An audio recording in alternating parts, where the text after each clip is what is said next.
Banana chips. Oo, Sweeten? Ikaw ba yung Hindi. sweeten? Hindi, ang sweetened, ang sweetened.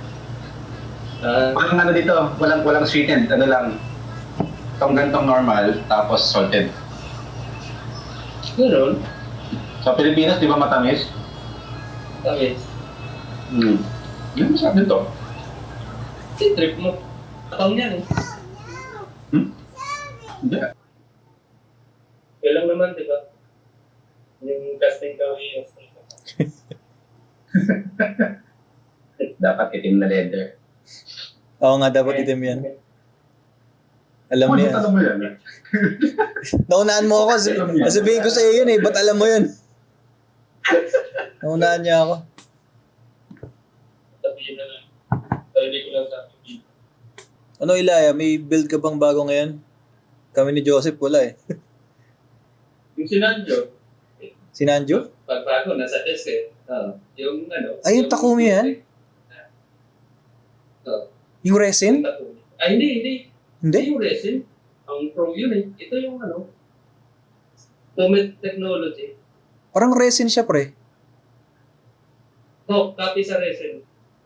Copy sa Copy sa resin. Ayun, sa backpack pa lang oh. Tangina, pang-display yan. Huwag mong pahawakan yan sa mga anak mo. Ano, matibay ba? sobrang tibay nga eh. Matibay. Tigat. Ayos. Magkano bili mo? Tang 2K lang yan? Oo. May variant dito na puti. 1.9 nga lang eh. Oh? Naaliw ako. Ay, abot ka yan. Ano yung pangalan? Takumi? Ano yan? Hindi. Red Comet Technology. Red Comet. Pero yung conversion. Laki ah. Oh, MG ata oh.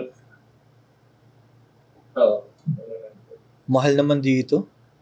Magti 3K. Happy lang po eh. Shopee lang din yan? Ito Shopee to, ang mahal. Oo. Try mo dun kay back player. China siya eh. Ay, China ba to? China. Link mo. China seller. Mamaya link mo ako. Sige. Link mo ako mamaya. Ang ganda eh. Pang display yan, no?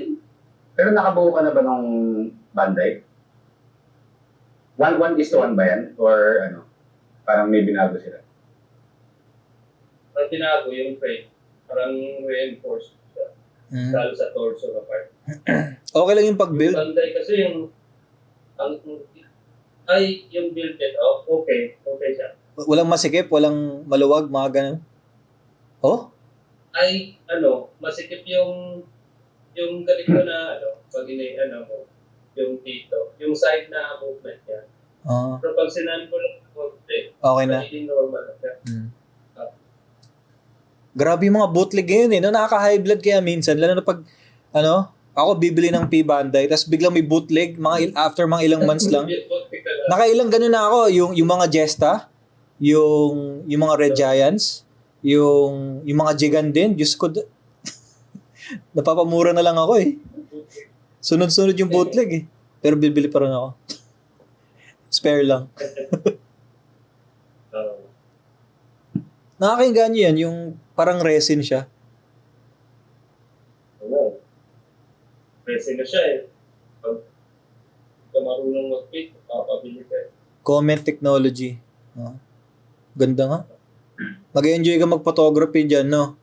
2 edit na nga ito eh. Ay, we. Napalipad na nga niya eh. Balik pa na eh. Doon sa atin. Napalipad na. Ganda ng pakpak, oh. Parang yung resin nga talaga. Pwede kaya ito isali sa sa Tetsujin. Joke lang. Ayun ang hindi ko alam. Bawal ata ito. Joke lang. Hindi ko alam hindi ko nabasa yung rules nila doon eh. Pero ako curious ako. Curious ako. Ay, nakita ko na yung white. Ang ganda ng puti. Bro, dapat yun lang yung pinili mo. Yung puti na lang sana. Pero parang sinandal style. Oh, may yung meron sila ngayon, may puting version. Ang ganda oh. Dapat yung puti na lang pre. Bago labas lang yung puti. Ano no? Bagong labas lang yan. Bago lang. Bili mo na. Ang off. Add to cart. Ang ganda na. Bagong Ganda eh. Add to cart. Add to cart mo na. Hindi, dapat yung pipi lang binili mo. Magsisi ka dyan. Magsisi ka dyan sa pula. Hindi ka naghintay eh. Tapos pag yung nabili mo, yung ganda ng pula. Hindi yung alam ko yun. Ano na? Takumi? Hindi Comet Technology. Comet. Takumi sa initial dito. Comet Technology. Okay. Pero yung Takumi siya naka-base, no? Yung resin na Takumi. Ayun. Parehas eh. Matusok eh. Matusok. Matusok Matusok siya. Matusok, no? Yung Kishatre kaya, magkakaroon ng ganyan.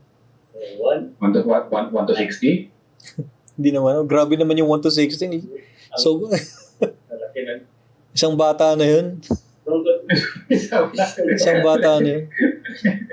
Lalagay mo na sa altar, tapos lalagay mo na sa gitara mo. Naka-altar. Sa live build. Alright. Yung lumang yan, RX-78. Pogi ito. Ay, ito EG ba yan? Hindi, yung revival version. Pinabili ko na sa office mate ko nung nagpunta ng Japan. Nice. Kaya pala. Waste. Tapos nabili niya sa convenience store. Hindi sa bando eh. Convenience store lang yan. Hindi sa Gundam base. Yung binibuild ko ngayon, para sa GBWC, tapos, pero syempre hindi na ako makakahabol. Next year na lang sa PSMS. Pero yung color scheme na gusto ko, parang black. Tapos, yung inner frame niya, iniisip ko brown. Okay ba yun? Brown na, parang copper. Oo, copper. Parang copper style. Yung buong frame? Oo. Di ko alam kung gagana yun eh. Or yung iba copper, yung iba gray pa rin. Ito ba yung mo? Yung kit bash, di ba? Oo, yung kit bash. Wala na, isasali ko dun sa PSMS to. Paano mo na visualize yung custom builds mo? Paano mo siya naisip na gawin, tapos paano mo siya pinano? Mayroon pa i-explain yan. Di ba topic? Okay. Topic bigla. Mayroon pa i-explain. Pero, yung build ko ngayon, parang kit bash kasi siya na, alam niyo ba yung Arch Gundam sa Double O? Alam niyo yun. Same designer kasi yun ng Barbatos. Kasi nung nakita ko yung legs ng Arch, nagtaka ako, bakit ganyan yung legs niya? Parang IBO.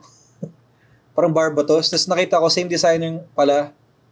Tapos nisip ko, sige, di-bash ko to sa Barbatos. Tapos tingnan natin. Ayun. Alam niyo ba yung Barbatoros? Alam niyo ba yun? Yun yung frame na gamit ko. So, yung kit bash na to, parang gusto ko magmukha siyang parang Evangelion, yung katawan na medyo elongated. 'Di ba? Tas matangkad yung mahaba yung paa, yung waist extended, 'di ba? Galing sa Barbatoros 'yun. Tapos pinost ko 'yun hindi ko lang nakita niyo. Kailan niyo ba si Makoy? Ikaw, alam si Makoy, 'di ba? Sabi niya masyado matangkad daw. Shoutout Makoy. Masyado matangkad daw. Parang hindi daw normal. Parang ganun yung habol ko. Pero nagdalawang isip tuloy ako kung ipupush ko yung extended waist na yun. Kasi gusto ko parang Eva talaga yung katawan niya. Yun yung habol mo. Oo nga no?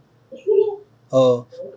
Maganda siya tingnan kapag alam mo yung posing ng Barbatos na parang ataka siya, parang tumatakbo siya. Maganda tingnan yung niya, yung silhouette niya, maganda pag ganun. Pero pag nakatayo, syempre hindi maganda. Pag nakatayo lang. Yung proportion. Oo, dahil sa proportion, syempre hindi balance. Pero pag tumatakbo or posing, parang nakakatakot tingnan, which is yung hinahabol ko. Pero nagdalawang isip tuloy ako kasi sinabi niya parang hindi nga proportionate. Tingnan natin. Hindi. May mga nakikita naman ako ng mga kits na nilalabas si Bandai na medyo weird din yung proportions. Yung proportions. Pero it's built siya for articulation and posing. Okay. So, for articulation talaga yung purpose ng ano. Kaya ganun. Parang it's designed to be dynamic kapag pinupost mo. Okay. As compared to kapag nakatayo lang. Okay. Sige, tinan natin. Parang yung mga figures ng Revoltech. Familiar kayo. Revoltech? Oo nga. Hindi naman po. Kung kailangan po. Nakita ko yung yung Revoltech na Batman Beyond. Ang ganda. Ang ganda ng Tsaka mahal. Mahal. Yung mga Revoltech, parang laging, may pagka-cyberpunk yung designs, no? Sobrang sci-fi. Para sa akin. Ang futuristic ng itsura. Search nyo, Revoltech Batman Beyond. Okay. Ito mahal to? Mahal ang Revoltech? Oo, mahal. Mahal yung Revoltech? Pero parang sulit kasi ang ganda. Model kit ba to? Ano na? Hindi. Figure. Para siyang Play Arts Sky. Oo, parang Play Arts Sky. Yung Play Arts, pulido yung malinis tignan. Yung Revoltech kasi, kita mo talaga yung golden para sa articulation. Pansin mo, lalo yung sa shoulder. Ito masyado mahal sa akin. Masyadong mahal. Yung bootleg, Hindi na ako pumapalag. Yung bootleg, 1K lang. 1K. Kaso, sabi niya yung Meron pala ako dati yung Revoltech na Venom. Kaso, bigat yung upper body niya. oo nga, mabigat nga. Kaso sira agad. Sira. Sira agad, oo. Pero maganda. Maganda. Maganda siya. Ito? Yan. Ma'am? Yan. Tsaka ang daming loose na joints. Bakit mura? Ano yan sa Temu? eBay. eBay. Inter Complex Amazing Yamaha ito medyo 25,000 yun. Well, Yan, ganyan. pero ang pogi nito Okay ko. Yung bili ko na sa akin, 900 lang. Sira agad. Original. Hindi pre, sira agad. Bootleg yung nakuha ko, bootleg. Pero nakailang pictures ako doon. Maganda rin yung ganun, yung may ibang linya tayo, hindi yung puro Gundam. Nakauumi kaya rin minsan. Buti nga si Sep, may mga Evangelion eh. Ang problema sa Evangelion, lahat pare-pareho. Parang pareho. Yung, Hindi pareho lang yung katawan. yung itsura. Oo nga, yung katawan. Kapag mabuild isa, same build na siya for the next one. Kasi parang 80-90% nung torso and limbs niya is the same. Yung nagkakaiba lang sa ulo. So, ang ginagawa ko doon, build ng isa, kaya nga isang taon, build ulit ng isa. Parang, sana ma-miss ko muna siya, tapos siya ako nabubuhin. Grabing buwelo yun, no? Isang taon. Isang taon. Isang taon eh. Hindi, actually, nagkaroon ako ng type na nag-post ako sa build. Nung parang nag-start kasi siya ng nag-start ako mag-build during the pandemic. So nagsimula dun sa RX na RG. Tapos after nun, bumili ako ng I think 3 or 4 other kits. Tapos sinabi ko sa sarili ko, after nung lahat ng to, stop na ako kasi parang feeling ko na experience ko ito my experience with the hobby. Nag-post ako after nung natapos yung pinakahuli, tumigil ako after 1 year. Tapos after 1 year, walang kahit anong plano, hindi ko tinanong na anything na bumalik. Nagpunta ako department store, nakita ko nakasale yung RG Eva O2. Yung red, Ben? Yung red. Kaya meron ako yung purple, meron ako yung unit 1, tapos nakita ko yung unit 2, nakasale, ang mura. Kasi sabi ko parang sayang naman yung pagkakataon, binili ko na. At yun na, doon na nag-start. Doon na, luwalim na yung butas. Tuloy-tuloy na hanggang ngayon. Buti nga eh. Oo, hanggang ngayon. Di ba yung 2 yung may barrel? Parang Gatling gun o sniper ba yun? Spear. Spear. Kapag fan ka ng anime, hindi ka naman masyadong mahuhumay. Ewan. Kasi yun din yung influence ko minsan, kaya papabili ako ng kit. Anime? Parang nakahype ka. Ano ba yung pinapanood mo ngayon, pre? Wala akong dahil na pinapanood siya. Anime, wala. Naruto. Ay, anime. Wala nga rin. Puro tulog lang ako. Kung parang nasa-stress ako sa ba. Pag wala kang papanoorin mo yung The End of Evangelion. Napanood mo na ba? So, ako, hindi, papanoorin ko na sana kanina, nakatulog ako. Nasa Netflix? Nasa Netflix. Oo. Sige. Tapos i-review natin. Napanood ko ngayon, no? Napanood ko ngayon. Dandagan. Ako, nakita ko nga nag-meme ka doon. Trending yun ngayon no? Galing. Ang galing nun. Napakagaling ng series na yun. Lalo na yung season 1, yung season 2, nagbago siya ng production. Oh? We? Season 2, nagbago yung production? Nagbago yung studio. Kaya nag-iba yung quality. Curious tuloy ako. Parang ganun pa rin yung art style mo. Ewan. Same art style, pero parang mas, parang mas mababa yung quality nung direction niya. Ngayon ba siya yung pagkakaanime? Nabasa ko yung manga niyan bago magka-series.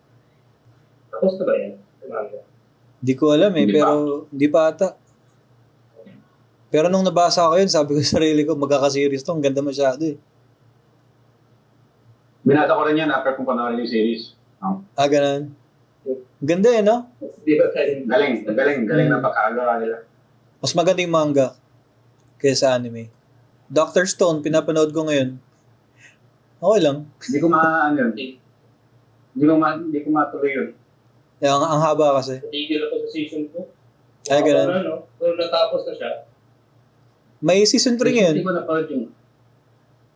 Parang nakikita ko may bagong season yata ngayon, di ba? May bago siya ngayon. Kaya nga pinapanood ko ang layo ko na kasi, kaya sabi ko, sige, tapusin ko na nga to. Ang recent ko na napanood na nagulat ako na maganda pala is Kaiju number 8. Oo. Ang ganda pala. Noong una, akala ko, ang misleading ng character designs niya, kasi parang ang simple, tapos ang kinkoy ng itsura, di ba? parang basic. Parang basic. Napanood ko yung unang episode, bakit ang ganda ng background nito? Bakit parang ang mahal ng production nito? Ang galing nito Ako rin, nagusto ko rin yung Kaiju. Parang siya? Parang Attack on Titan yung story, ba? Parang si Eren, tapos... Ano to Yung kumanda nila, yung... Di ba series to ng Godzilla? Universe ng Godzilla? Team Universe ba siya? Kaiju Kaiju Ganun naman talaga tawag nila dun Japan. Japan kasi. Tapos di ba yung Gundam din, magkakaroon ng bagong series din na connected din naman sa mga kaiju. Yan. Hindi pa lang Ay, yun ata yung Gundam Zerius, kung tama ako. Serious? Yung kakalabas lang. Zerius. Why so Zerius? Gundam Zerius. Hindi pa yung announcement. Kakalabas lang na ito, pre. Ang mura nga 1,300 lang. P-Bandai. Oo, nakita ko nga yan. Teka, basahin ko yung story. Di ba ito, hindi mabasa? Ito yun. Kalaban daw aliens. Ito yun. Gagi, alam nyo na. May ilagay sa Kaiju number 8 Panoorin nyo to. Maganda pa yung design, Sep. Ang ganda ng design ng Gundam. Parang di ko trip Di mo trip? Si Gaikotsu, meron ng review Parang sobrang modernized talaga. Naman yun Kina-hype naman niya lahat Yeah. Oo nga. Kasi sponsored. Oo nga. Sponsored. Si Mr. Absolutely amazing. Meron siya mga certain set of words na inuulit lagi. Meron siyang mga adjectives na different. Sa lolo ko, kung kung siya-shot ako every time nasasabihin niya to, lasing na ako bago tapos Scooby-Doo. Oo nga. Pero ganun yung stick niya eh. Ganun talaga yung stick niya. Okay. Ito, di ba? Kaya yan? Oo. Blurry. Matusok eh. Matusok nga. Matusok. Ayaw din sa ganyan eh, matusok. Hula ako din, hindi niya bet. Gusto niya yung yung may bunga nga. Gusto ko yung maumbok. Ay, Sep. Kukunin mo yung yung bagong G-Quax na kit, yung may bunganga na. Kukunin mo. Eva inspired yun. Siyempre, kukunin mo yun. Hindi? Ganun. Nakalimutan ko yung pangalan. Sino si G-Fred? G-Fred. Yung G-Fred. Yung green and purple. G-Fred. Kasi, ang tawag dito, nung simula, medyo na-hype ako kasi nga Evangelion, tapos na pag-film series, sa ganda ng anong series, di ba? Parang visually, ang ganda niya. Pero habang tumatagal, parang nagsawa ako dun sa design niya. Nawala na yung hype mo? Nawala yung hype. Mas nagustuhan ko pa yung design nung Red Gundam. Talaga? Maganda nga yung Red. Yung Red Gundam, tsaka yung Police Saku. Yung dalawang yun. Ang ganda ng Police Saku. Ang ganda ng Police Saku. Kaso ang dami ko pang backlog. ang hirap i-justify na bumili ng bagong kit na kapag maraming backlog. Build your backlogs. Hindi ata ito yung may bunga. Ay, walang oras. Iba ata yan. Iba ata yung G-Fred. Pero maganda pa rin. Ganda ng kulay. Parang Eva nga. Yung backlog ko ngayon, dadagdagan na lang kapag nire-retuluan ako. Same. Yun yung parang isang nakakatuwang bagay about the hobby. Like, kapag nalaman ng mga kaibigan mo, ng pamilya mo na nag-build ka. Eto, binubuo mo to, nag-build ka. Bigla napakadali para sa kanilang magbigay ng kit. Ng regalo. Automatic regalo. Uy, automatic kit. Ganda, okay na yan. Automatic model kit. kasi ganun din yung ginagawa ko eh. Sa mga, parang, parang pag may nakilala ko na, nasa hobby, kahit yung mga bata, ganyan. Hindi automatic na yan. Pag may nag-sale, bibili na lang, maghahakot na ako ng mga model kit, tapos ang regalo ko na sa Pasko. Naka-imbak na hanggang Christmas. Hindi na yung pinag-iisip ko pa. Oo. Matic kit na. Ganun din ako eh. Parang you can't go wrong with it na eh. Diba? Ganun din ako. Napansin ko, yun yung nangyari sa akin. Tapos nare-realize ko, yun din yung ginagawa ko. Pakita mo na yung na-feature Sep. May napili ka na, di ba? Game. And I did my homework. So, this one, si Anjar. Ang ba yung pagkakapronounce? Ang isa to sa mga nag-stand out na pictures na sinambit na sa group na nakita ko. Parang nagustuhan ko siya kasi the way na yung pagkakakompose niya sa kanya, parang everything needs your eye to look at the kit. So the way na itong mga clouds na to, even itong mga bato-bato na yan, parang it all leads to the center. Tapos yung kahit yung color scheme niya na mostly brown, tapos mag-stand out bigla itong red, orange, and yellow. Oo nga, no? So, yun. Tapos yung lighting niya is yan nasa gitna. Parang meron siyang emphasis on the center. Tapos, even though na from everything leads to the center, yung kit itself is medyo off-center. So, it adds a little bit more dynamism to the composition. Makikita mo meron kang flow from this orange eye effect going here. Yan. Parang may movement kan dyan na curving from up left to lower right. Oo nga, no? Parang perfect balance nga. So yun. Tapos minessage ko siya kasi diba start lang natin yung True. AI, rule for AI. So minessage ko siya about this. Kasi this came with a set. Ayan. It came with this set. Napaka-distinct nung ng photography niya. Alam mo agad na siya kapag apart from it being mostly SD kits. Alam mo agad na siya yun.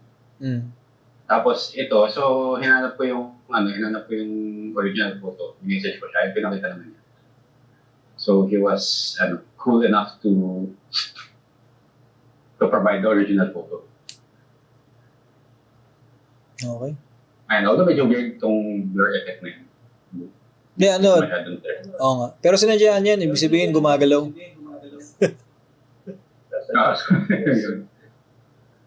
Ayan. Ganda. Na-feature ko rin sa TikTok eh. Madami nagtatanong kung cross silhouette ba to? Parang oo, no? I think so. Mahaba yung legs eh. Hindi, yan? Bootleg yan. Ay, we. May ibang brand siya. Kalaban pala to. Isa parang yung cross silhouette. Na-build ko yan eh. Okay lang. Maganda pa rin. Teka, nung binuo mo to, Ilaya, meron na siyang yung effect sa mata? Oo, meron na. Oh? Okay. May LED nga yung ulo niya eh. Utang ina. Oo. Ganda. Magkano? Magkano?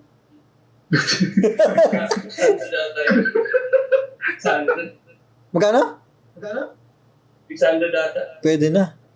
Palink din. Oo. Oo, nandun pa ba yun? Sige. Meron yan. Meron sa sino yung sikat na tindahan sa Green Hills? Ano yun? Green Hills ba yun? Wasabi? Yung nakikita ko lagi na, hindi. Saan ba yun? Ay, hindi, Divisoria. Sa DB. Yung 168? Yung tinatawag nila lagi si Uncle Wang. Si Uncle Wang. 168 168 ata yun? Suki ako nung dati. Napakalayo kasi ng Divisoria sa amin. Kaya Ilaya, gawan mo nga ng sarili mong version to. Parang version. Since nabuo mo siya. Gawa siya ng sarili niyang version ng kanyang edit. Ayun, may project ka na. Nasira eh. Nasira? Nasira yung ganyan ko eh. Nako. Yun lang. Okay, next episode tayo.